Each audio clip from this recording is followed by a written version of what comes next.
আল্লাহ রাব্বুল আলামিন বলেন, ওয়াল আসরি ইন্নাল ইনসানা লাফি খুসর ইল্লাল্লাযীনা আমানু ওয়া আমিলুস সলিহাতি ওয়া তাওয়াসাউ বিল হাক্কি ওয়া তাওয়াসাউ বিস সবর। আল্লাহ তাআলা বলেন, ওয়াল আসর, সময়ের কসম, যুগের কসম, কালের কসম, ইতিহাসের কসম। ইন্নাল ইনসানা লাফি খুসর, নিশ্চয় মানুষ ক্ষতিগ্রস্ত, নিশ্চয় মানুষ ক্ষতির মধ্যে ডুবে রয়েছে। ইল্লাল্লাযীনা আমানু, তবে ওই সকল মানুষ ছাড়া যারা ঈমান এনেছে। ওয়া আমিলুস সলিহাত, যারা ঈমান আনার পর নেকির কাজ করেছে, আমল করেছে। ওয়া তাওয়াসাউ বিল হাক্কি, এবং হকের উপরে টিকে থাকার জন্য পরস্পরকে উৎসাহিত করেছে।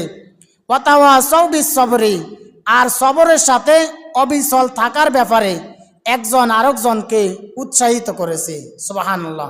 প্রথম আয়াত আল্লাহ তাআলা বলেন, ওয়াল আসর, সময়ের কসম, যুগের কসম, কালের কসম, ইতিহাসের কসম।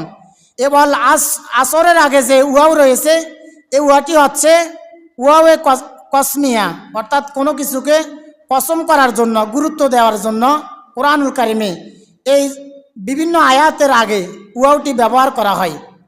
আমরা অনেকে কসম করি, আমার মায়ের কসম, বাবার কসম, বিদ্যার কসম, আমরা অনেকে এভাবে কসম করি। আল্লাহ তাআলা বলেন, মান হালাফা বিগাইরিল্লাহি ফাকাদ আশরাকা। বিশ্বনবী সাল্লাল্লাহু আলাইহি ওয়াসাল্লাম বললেন, যে ব্যক্তি আল্লাহ ছাড়া কারো নামে শপথ করলো, কসম করলো, সে সরাসরি আল্লাহর সাথে শিরক করলো। নাউজুবিল্লাহ। অর্থাৎ আপনি যখন কোনো কাজকে গুরুত্ব দেওয়ার জন্য কসম করবেন, তখন আপনি আল্লাহর নামে কসম করতে হবে। আল্লাহর নামের কসম বাদ দিয়ে যদি আপনি অন্য কারো নামে, বাবার নামে, মায়ের নামে, বিদ্যার কসম, মায়ের কসম, আল্লাহর কসম বাদ দিয়ে যদি বিভিন্ন নামে আপনি কসম খান, রাসূল সাল্লাল্লাহু আলাইহি ওয়াসাল্লাম বললেন, তাহলে আপনি আল্লাহর সাথে শিরক করেছেন। ওয়াল আসর, সময়, সময় হলো মানুষের জীবনে গুরুত্বপূর্ণ একটি সময়। সময় হচ্ছে মানুষের জীবনে জমাট বাঁধা বরফের আইসক্রিম বা বরফের ন্যায়। বরফ যেরকম গলে গলে শেষ হয়ে যায়, ক্ষয় হয়ে যায়, লয় হয়ে যায়, আমার আর আপনার জীবন থেকে সময় যেতে যেতে সেকেন্ড যায়, মিনিট যায়, ঘন্টা যায়, দিন যায়, রাত যায়, সপ্তাহ যায়, বছর যায়, মাস যায়, বছর যায়, এভাবে যেতে যেতে আমাদের জীবন থেকে সময় চলে যায়। ইমাম রাজি রহমতুল্লাহ আলাই বলেছেন, আমি একজন বরফ বিক্রেতার কাছ থেকে সূরাতুল আসরের ব্যাখ্যা জেনেছিলাম।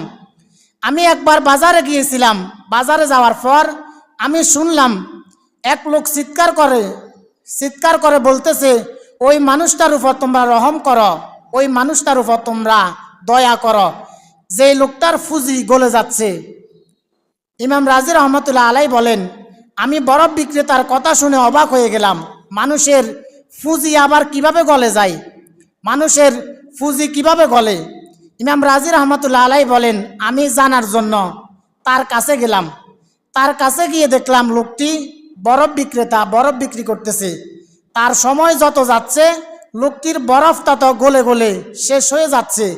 এই জন্য লোকটি চিৎকার করে বলছে, ওই লোকটার প্রতি তোমরা রহম করো যার ফুজি গলে যাচ্ছে। অর্থাৎ ওই ব্যক্তি তার টাকাগুলো, তার পয়সাগুলো বরফের পিছনে খরচ করেছে।